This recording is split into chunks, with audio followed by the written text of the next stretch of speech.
what we are. We are live on, hold on, I'm trying to get this adjusted right for your viewing pleasure so that you can. The problem is, I'm going to tell you, you want to know what the problem is? I'm going to tell you what the problem is. That's story of my life, telling people what the problem is. And then people go, no, that's not my problem. And then years later, they go, listen, man, I was wrong. That was my problem. The problem is just getting the right angle, getting the right light so that everything is beautiful. All right, that's good enough. Good afternoon, ladies and gentlemen, boys and girls, moms and dads, children of all ages, aunts and uncles, mothers and brothers, cousins and sisters. Today, ladies and gentlemen, we are bringing to you Living on a Thin Line with Tony Vicich. We come to you every day at 2 p.m. Arizona time, which is generally Mountain Standard Time, except we don't do Daylight Savings Time. So right now we're Pacific Standard Time. Now you don't know what time it is where you are, and we do it every day. We come to you. We are your daily distraction from all the weirdness, anger, anxiety, and hoopla in the world today. This show is brought to you on 3 platforms: ComedySchoolsRadioNetwork.com. That is our flagship website, internet-based radio station. YouTube on Comedy Schools, which no one watches, but we do it anyway. And here on Facebook Live, where friends and family gather around the old telephone every day just to hear a song or a joke or two, friends.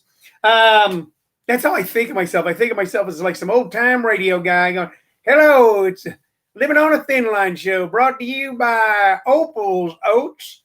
Boy, you want something that's going to stick to your ribs? Get a hold of Opal. That would be the commercial. So anyway, that's what we do. We have some fun. We're on 3 platforms. The show is based on 3 things.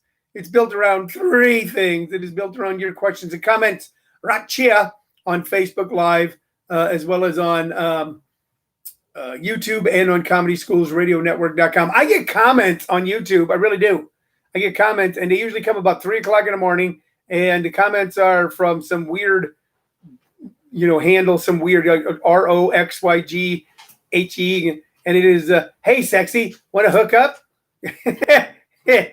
Hot girls at hotgirl.com. Those are, I'll get like 3 or 4 of those a week.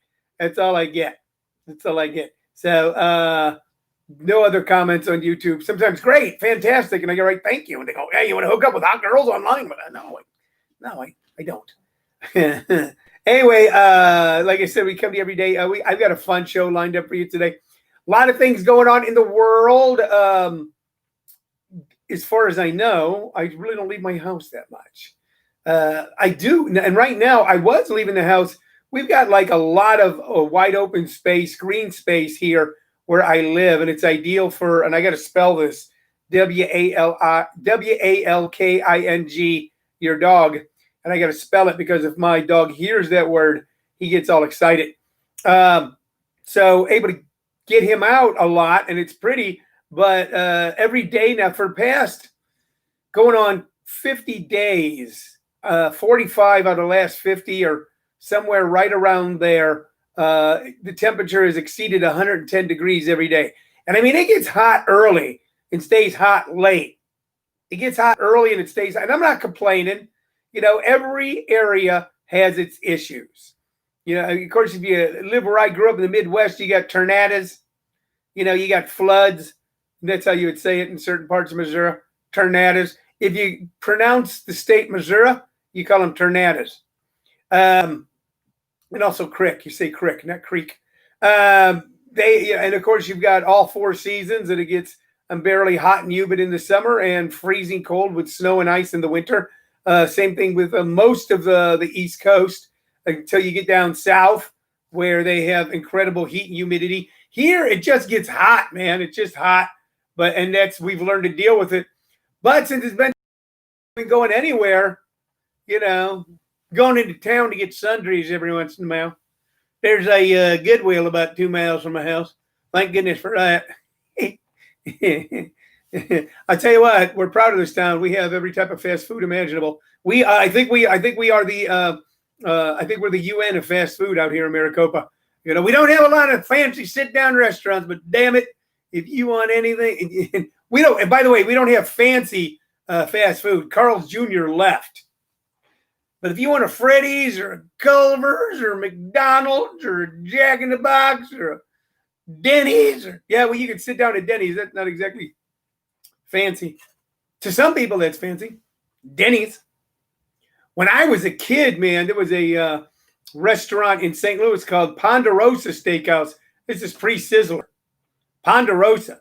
And they went in, you had a buffet, a salad buffet, and you could order steaks, and they were pretty reasonable. Hi, Divine Valentine, my all-time favorite poet, old friend. I hope you're doing well. For those of you listening to ComedySchoolsRadioNetwork.com, things pop up, people say hi, and then we say hi back. But that was a big deal. I remember my mom would just, oh, this is so nice. And I think she thought it was nice. I don't blame her. That woman had a husband and 3 boys by the time she was 21 and spent, half of her life in the kitchen cooking. So anytime she got a chance to not do that, she appreciated it. Her all-time fancy sit-down restaurant, God love her, was the Red Lobster. Oh, she loved the popcorn shrimp. Say, Mom, you should eat more seafood. She goes, well, I do when I go to Red Lobster. I eat the popcorn shrimp. So here in Maricopa, we don't have a Red Lobster, but we do have a Denny's. By God, if you want to go in and get yourself a Grand Slam, that's your God-given right. You don't have to wear no mask when you're eating a Grand Slam because you're pretty much consigning yourself to an early death anyway. So, anyway, I got a fun show for you today. I'm kind of excited about what's going to be on television tonight. And you know what I'm talking about, okay, because you're excited by it too. I'm talking about Game 2, Los Angeles Clippers, Dallas Mavericks. I think that now the Clippers, who won the other night, but were really out of rhythm. They were really out of rhythm. And they got a break when, what's his name? Klipingas, good player. Paul Whitney says, I love the moon over my hammy. Yeah, you like the water because you still are a little kid inside, Paul, and that makes you laugh. Kevin Brown says, talking about Denny's, that's one of the places my mom would go. Nice, but we turn it ghetto. What are you talking? Are you talking about Red Lobster, Kevin, or are you talking about Kiss Strips? Kiss Strips. I'm going to say this about the game last night before last between the Clippers and the Mavericks. I didn't think that Kiss Strips should have been ejected on that second technical. Now, the way the game was going without his ejection, I think that Dallas might possibly have won the game. But I'm not a referee. I'm not an official. Okay, they have their rules about technical fouls, and being so strong on technical fouls, getting 2 technicals, automatic ejection is one of the things that the NBA has done over the years to really kind of clean up its act, so that it was a much classier sport than it was at one time when guys were smacking elbows in each other's nose and punching each other on the court.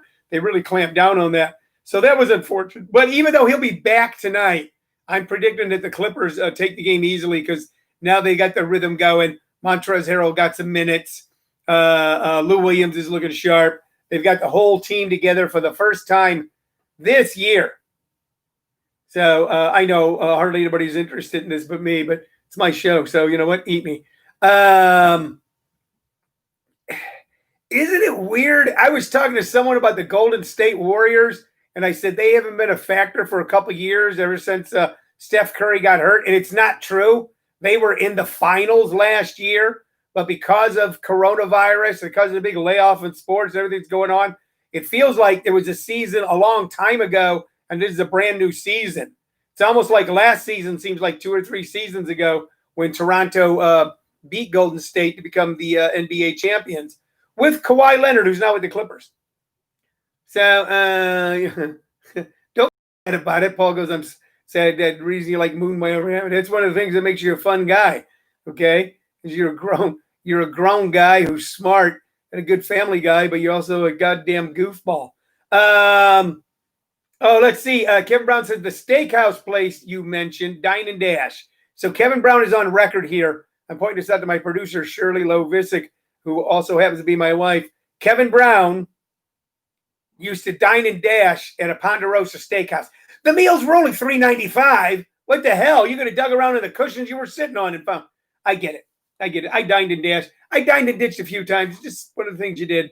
It's something you did growing up. Okay, it was part of life. You know why? You know what I'm getting a kick out of watching the NBA right now, and then we'll move on to other stuff. You know what I'm getting a kick out of? Is you're seeing human beings in August of 2020 touch one another. Now think about that for live. Think about that for a second. Without any fear of getting sick. In August of 2020, if you watch an NBA game, you see human beings standing next to each other, touching each other, hugging each other, shaking hands without any fear of getting the virus. And you don't see that anywhere else. You're watching baseball, and you're seeing someone tag someone out, you go, yeah, they're probably getting it. They're probably getting it. They probably got the COVID because so many players and staff in Major League Baseball have been afflicted with the COVID.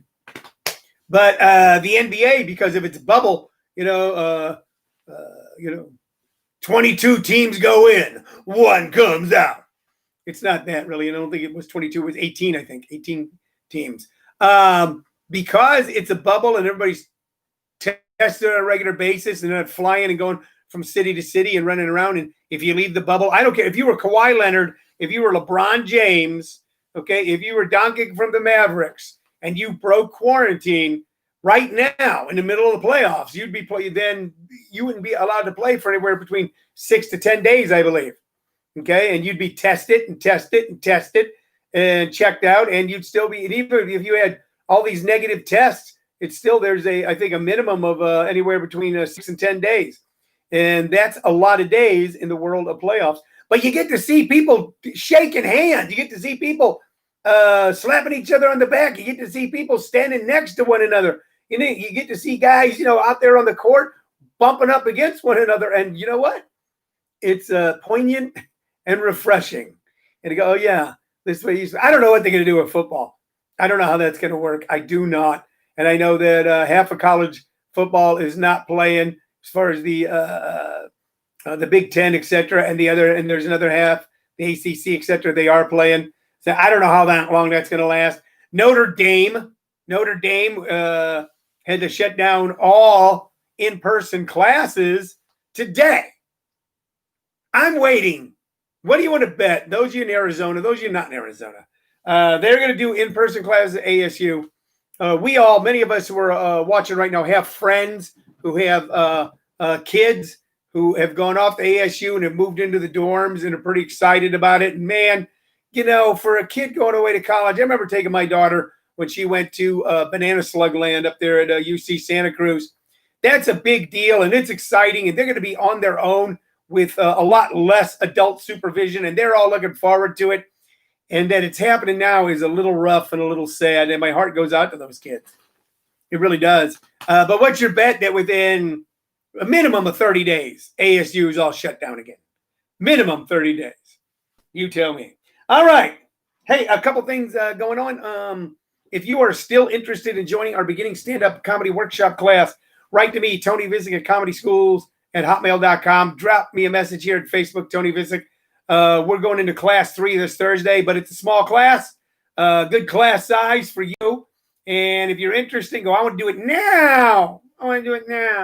We have 2 new people joining this week. I want to do it now. I don't want to wait. Then write me or just go to comedyschools.com and click the beginner class button and pay and register, and you'll get a Zoom code and be joining us this Thursday. If you're still going to wait, I'm going to wait. Well, I want to do it now, but you know what? I'm going to wait. If you're going to do that, that's fine. I just want to kind of, check it out first for spending money. Before you have imaginary digits go from where your imaginary digits are housed to where my imaginary digits are housed, because that's kind of where we're at in the financial world today. It's all fun and games. So they turned the lights out, by the way. It's all just numbers on a computer screen until all of a sudden shit gets turned off. If you want to do that, I have a free intro if you want to check it out this coming Tuesday, August 25th at 6 p.m. Easy to join. Just go to comedyschools.com and click the link next Tuesday at 6 p.m. and you'll be in the room. All right. Let's get to the stuff. Like I said, this show is built around three things. Your questions and comments, some knick-knack, curiosity, autograph, memorabilia I have laying around here in the home office. I try to weave a story around. Hi, Deidre. And also I recommend two artists or two pieces of music based off my vast vinyl album collection. Be forewarned. This is important. We are beginning to transition into the CD collection. When we started this with well over 500 albums, we haven't really counted them, well over 500, we didn't think we'd get through the entire album collection, and we haven't.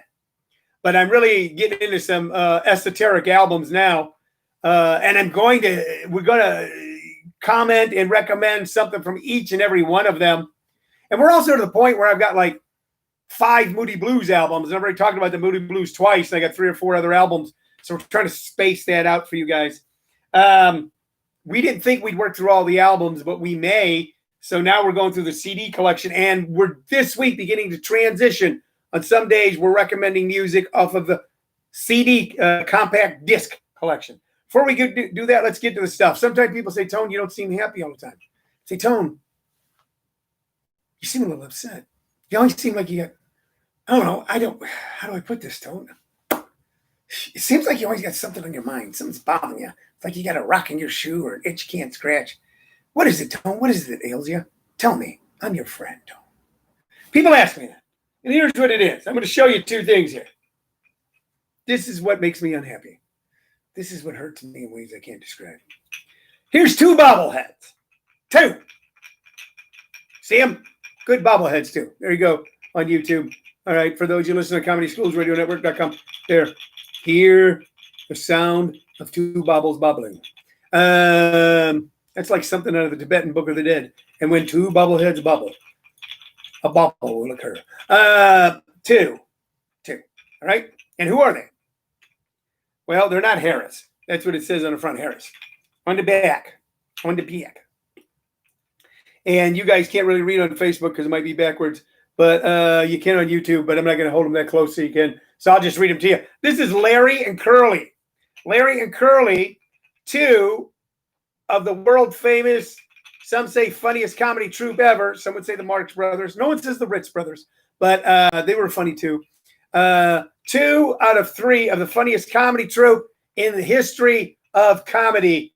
And you know what? And I got no Mo. I got no Mo, no Mo, no Mo.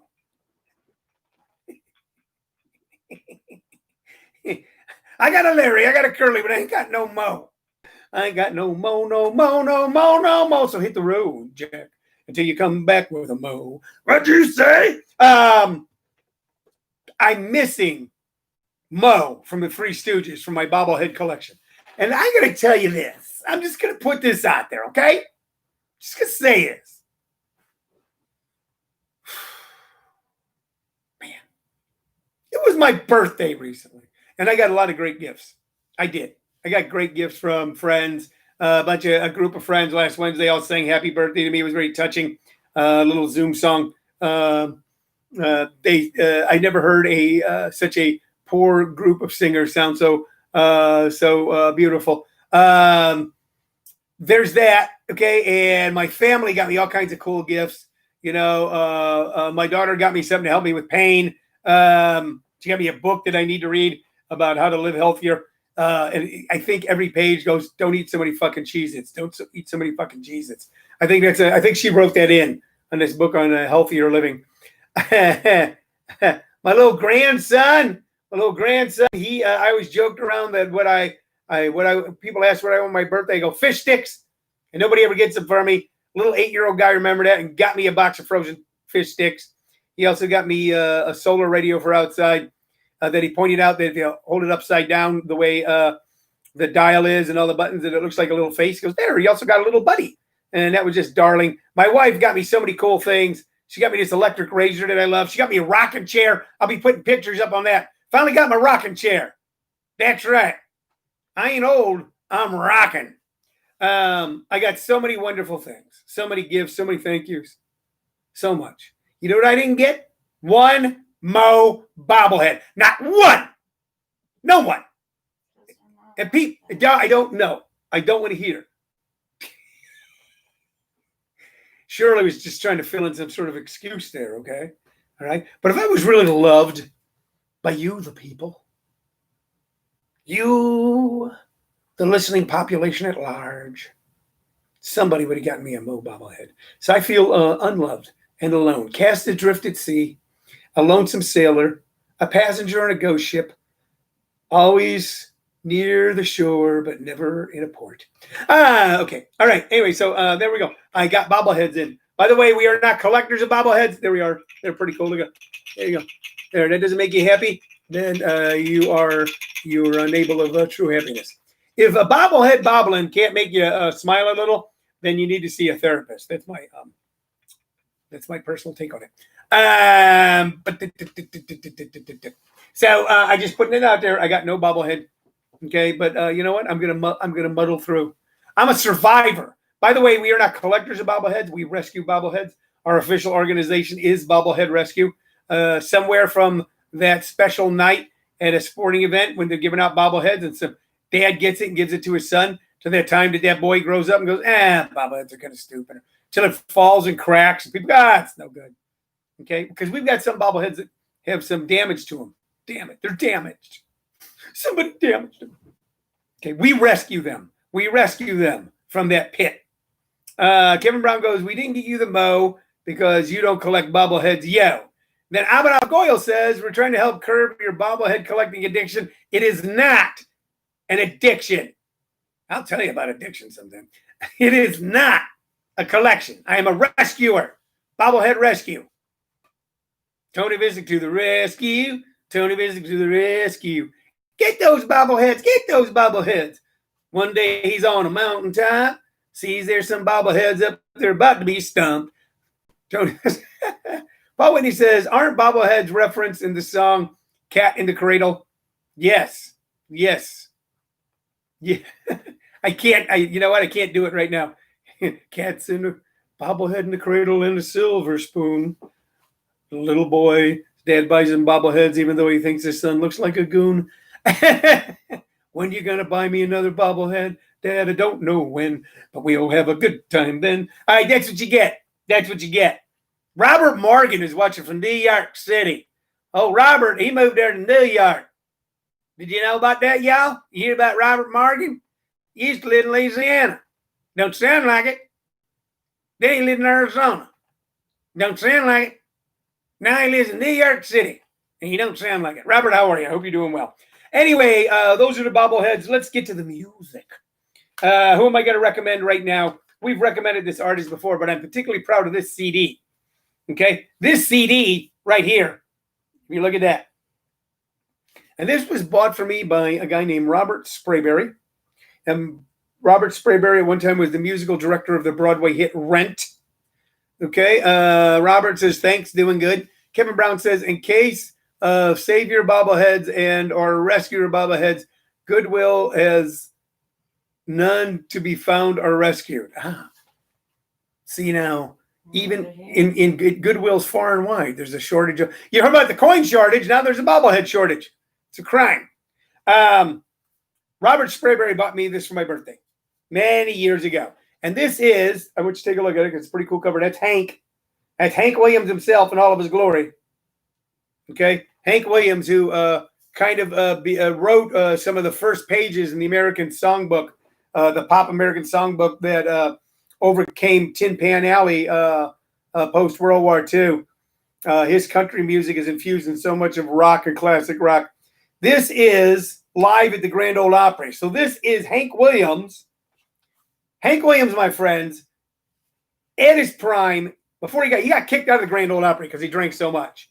You know how much you got to drink to get kicked out of some place that plays country music? Jesus.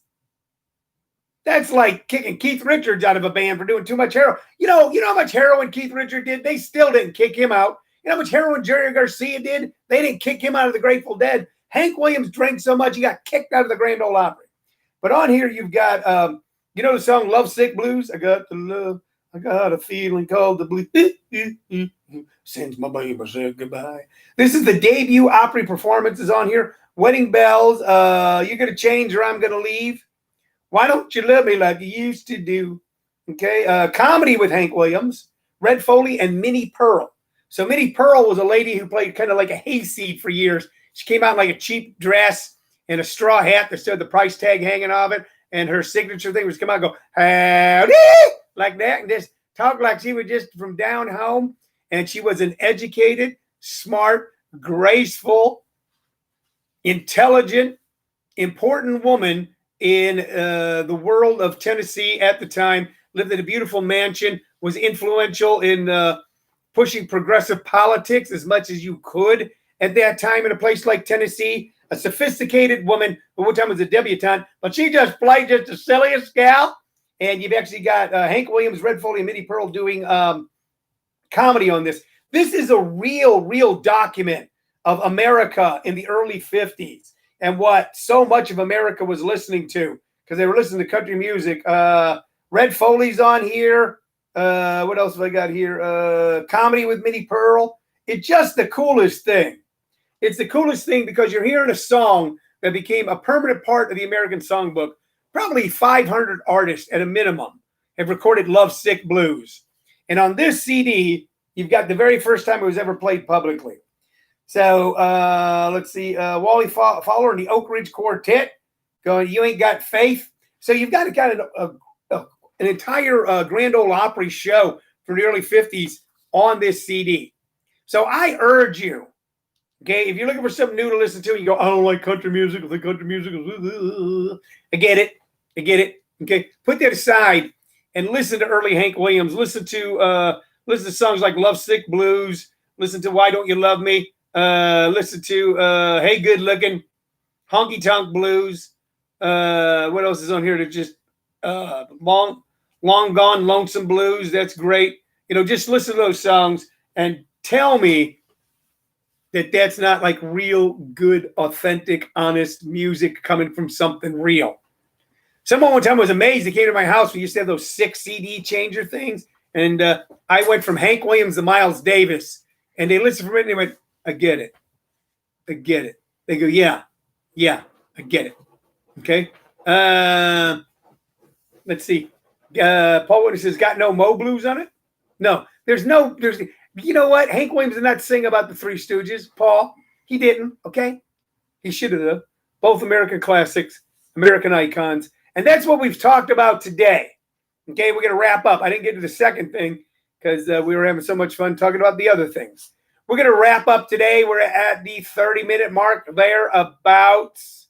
We did talk about Hank Williams. Please make him part of your listening. It'll make you feel better. We talked about the Three Stooges and basketball.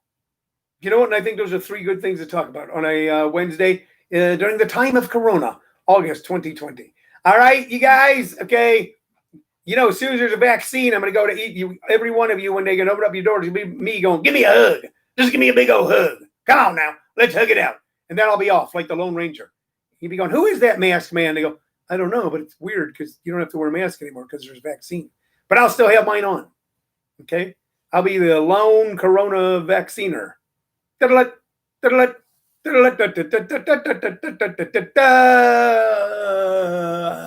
Bye-bye.